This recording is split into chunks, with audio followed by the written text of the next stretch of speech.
Hello, Fear the Meerkat here. Welcome to another episode of my Legend of Zelda Master Quest Let's Play. This cold is lingering like some kind of cold. Best simile I could come up with. And so this might not be my most enthusiastic or my most witty episode commentary here. You'll just have to cope.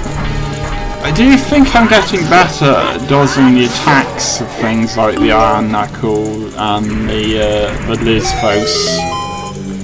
Here, I'm finally becoming good, I think, at combat of this game. I mean, it's partly because of the sword I have and having more hearts at this stage, but still, I do think I'm getting better at defeating them. So. No owl this time, but we do get this treasure, which is the mirror shield. Not that useful outside of this dungeon, but quite cool anyway. There's a mini dungeon you can use it in, though it's not a mini dungeon that you actually have to go into. Again, I think the original mirror shield had the Muslim star and crescent on it, but they moved that and replaced it with a different image. I like the light effect of these two lights shining behind the pillars there. That looks quite cool.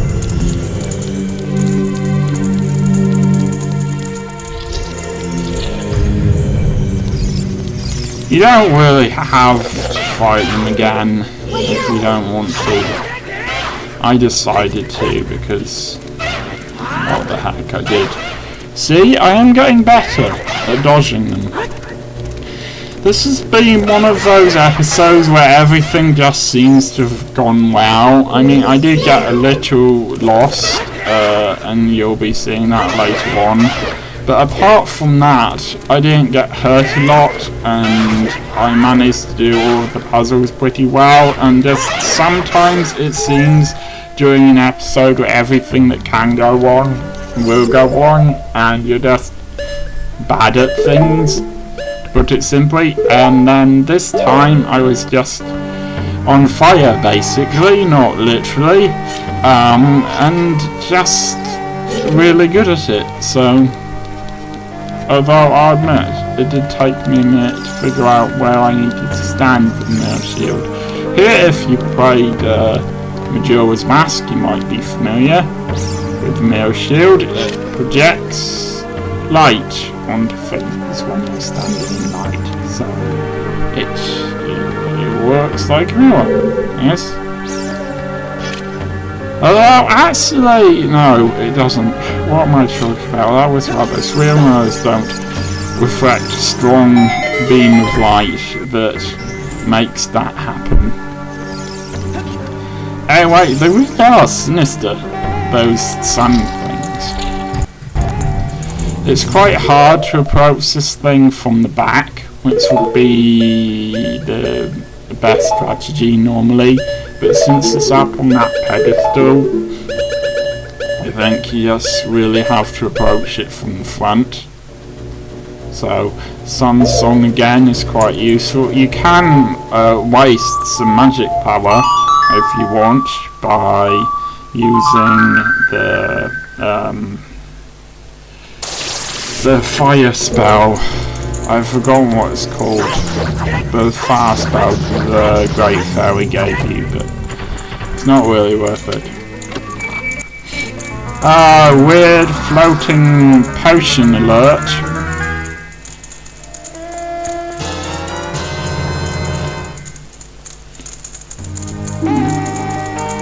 I also noticed that keys always float mysteriously above Link's hands for a little while.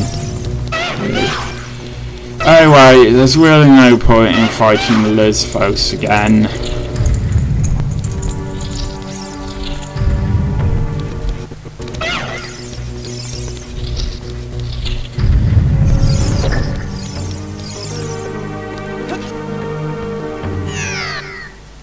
And down I go.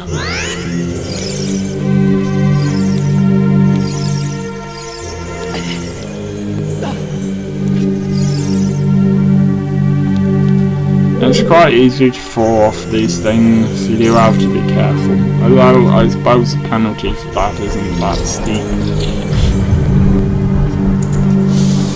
You know how sometimes a call... Yes, I'm gonna moan about my call to you. You know how sometimes a call can just make you feel not necessarily ill, or a bit ill, I suppose. But the worst thing about it is that it just makes you feel tired in the middle of the day. That's how I'm feeling now, which does actually bear some connection to this, because as I've said, I'm not feeling enthusiastic, and that is the reason why.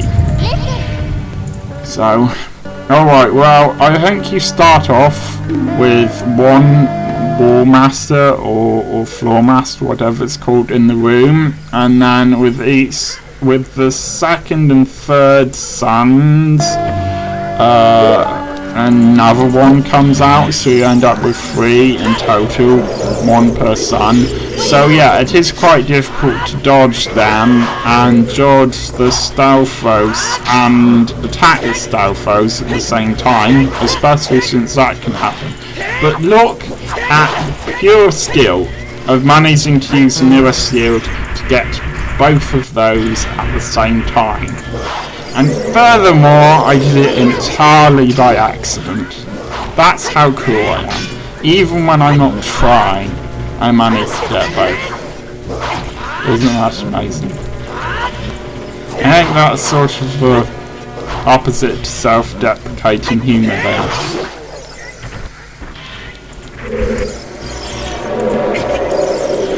I do think, actually, though, to be fair to my combat skills, I'm not winning purely through them. I think if I'm barely winning at all now with the amount of hearts I've got.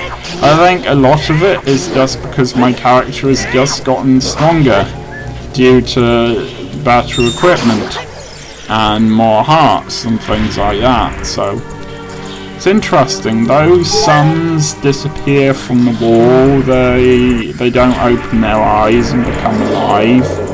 That just happens.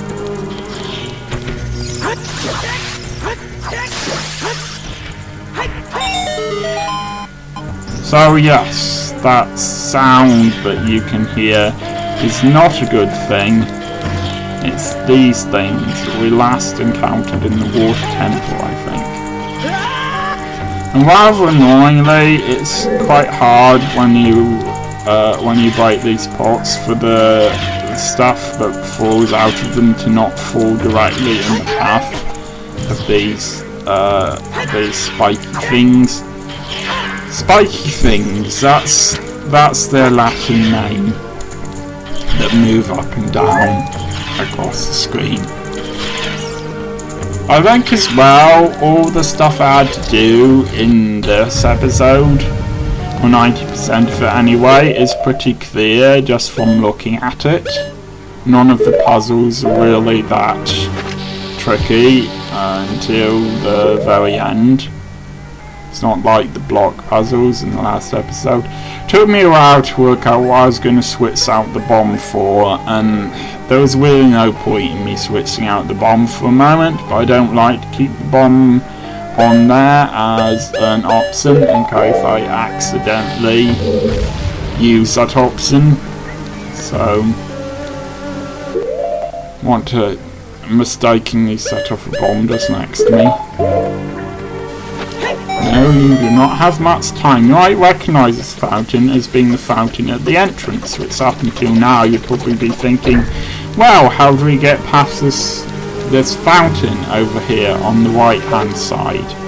And on the left is the small hole you had to crawl through earlier.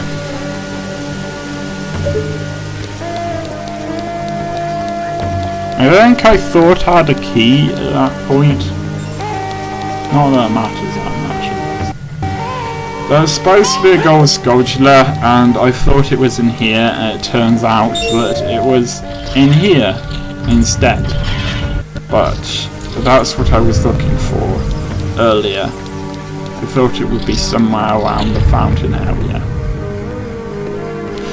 There's another gold sculpture which I could have gotten in this episode, near the Bemis, the ones I exploded in the last episode. And I decided not to go for that one in this episode. Maybe I will go for it in the next episode, or maybe I will just forget it and not show it to you.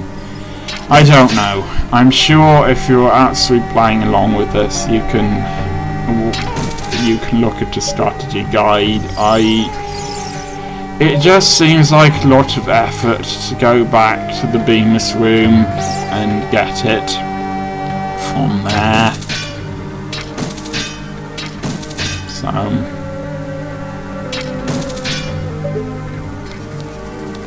especially since I don't really need it.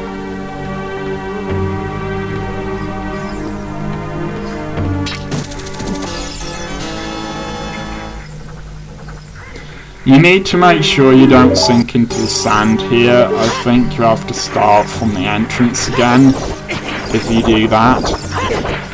What you're supposed to do is get all of these at once using the sword. I don't know if they respawn unless you get lots of them at once. I think that is a possibility.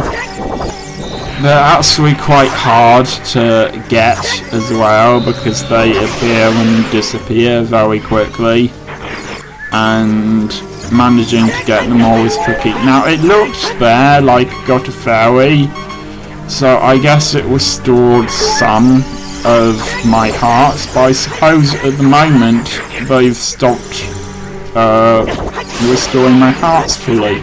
That's the best explanation I can come up with, because that fairy did not restore all my hearts, so I don't know why that was.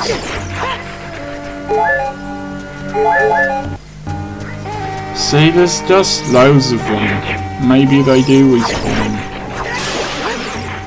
And then one of these big ones comes out, which is very easy to defeat it. I'm not even sure I did defeat it. I don't really know how I managed to do that. If you keep moving, you won't fall into the sand. Link, if you keep moving, you won't fall into the sand. Thank you.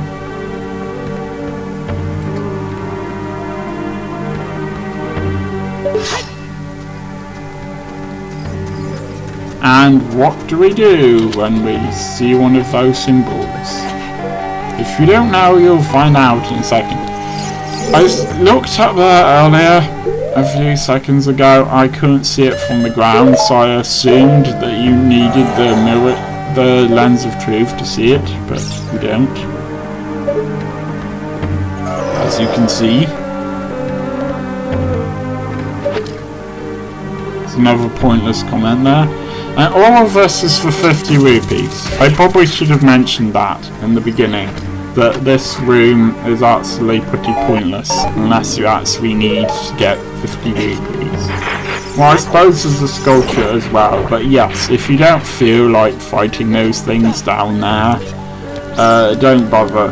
Rupees at this point are pointless. I really don't see why this room exists other than to have the sculpture in it.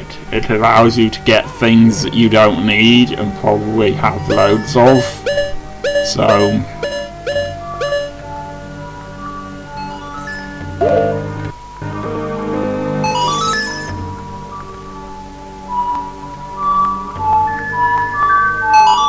see, this just opens. Why is this here? I may have mentioned this last week, and it gets worse this week as well, which is third week in the dungeon syndrome. There's also second week in the dungeon syndrome, but yeah, when you get to the commenting on the third video you've done in the dungeon, you've really run out of stuff to say, to be honest. I've tended to find over the course of this Let's Play, most of the interesting things I have to say about the dungeon have already been said. Fortunately, there's only one of those. you can only get whilst the fountain's down,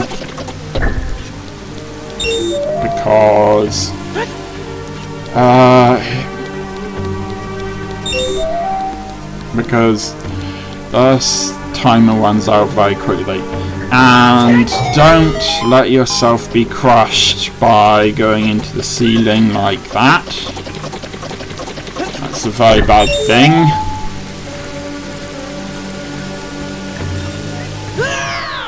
And we're back in the entrance again. It's time to finally answer that question from 2 episodes ago. Do I need to blow up the boulders twice to get these silver rupee things that make the chest appear? No. No, I do not.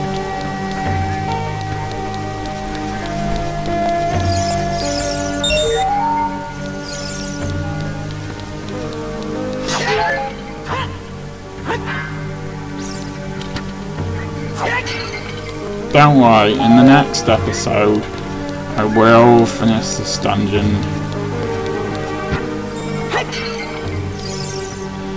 I know this dungeon is maybe getting a bit old now.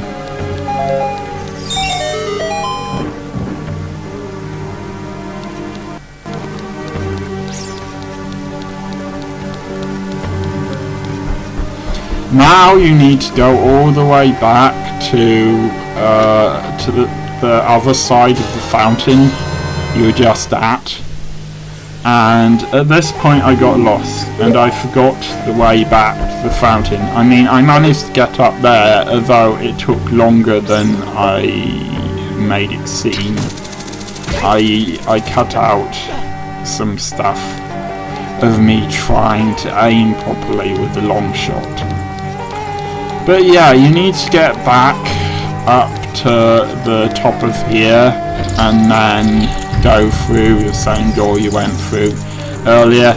And I ended up doing the block puzzle in here and doing the block puzzle in the previous room that I'd gone to, and basically went through pretty much half the temple again before finally remembering the way that I'm supposed to go.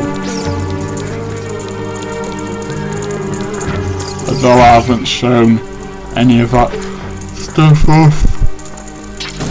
It was me yawning. Some people say my yawn sounds like Chewbacca. I don't know if they mean Chewbacca yawning or just his normal sort of growling noises. Poor Link didn't have time to finish screaming.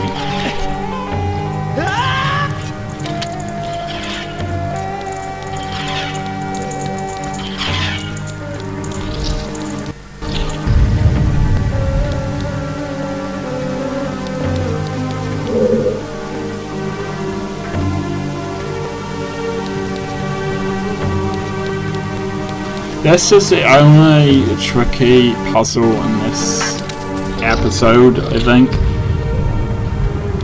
Not what you have to do to that. Obviously you have to use the hammer to bash down on it.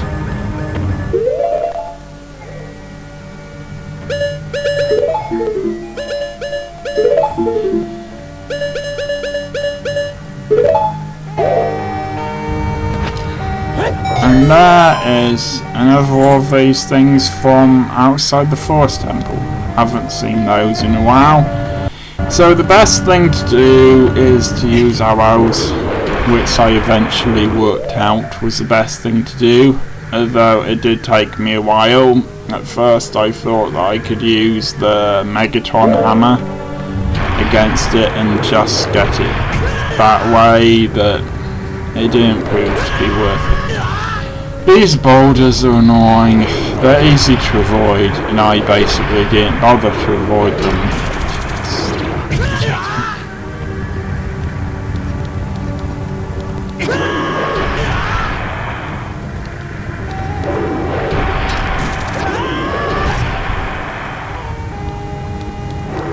This isn't going to be a particularly long episode. is about another 5 minutes to go, because I'm getting sick of these almost half-hour long episodes. I think I may have mentioned that in the last episode. I have no problem with making it 25 minutes, you know, and I do want to get through the game definitely now. To be honest, now it's mostly that I want to get it over with, but I do want to get through it.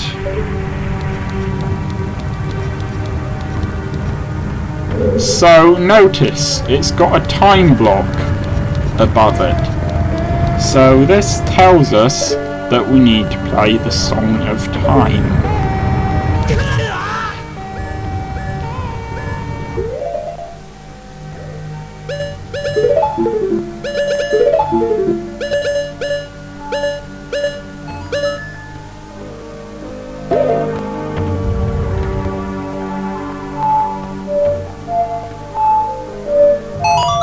And yes, you do need to be inside the alcove to do it.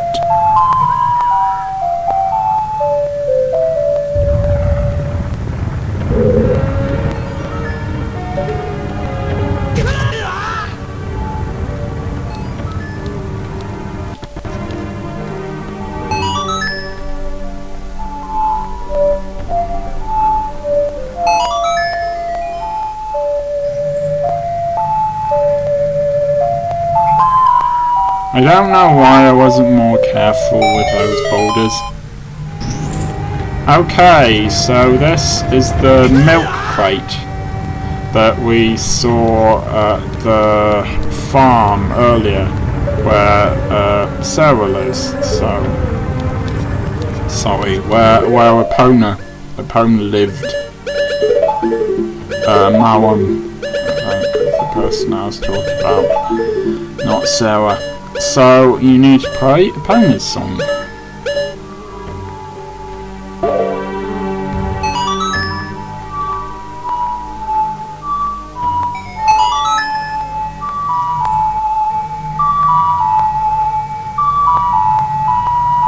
Suppose you could play Poker Face by Lady Gaga, but I don't think that would do anything. So this one has the sun outside it. Guess what you have to play?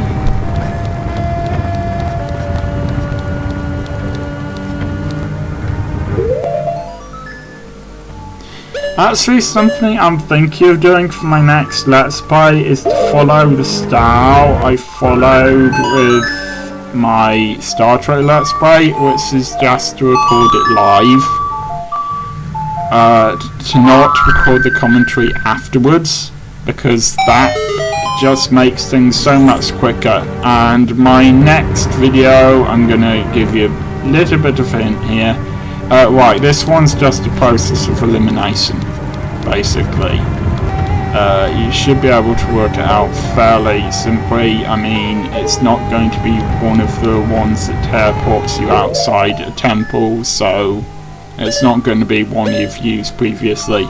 So yes, I am thinking, even though my next Let's Play will involve more combat, and it will be a role-playing game that's quite long. Bit of a hint there. Not a Legend of Zelda one. And I don't want it to take another, 6-7 months to record it. So I might brave doing a live commentary on that. Even though the last time I tried live commentary on game with lots of combat, I wasn't very good at doing the commentary, or the game probably. Haven't quite decided that. If you have any thoughts, just put them down in the comment section. And we're coming to the end of this episode, and a rather disturbing ending it is. Especially if you don't like spiders. So I will see you next time.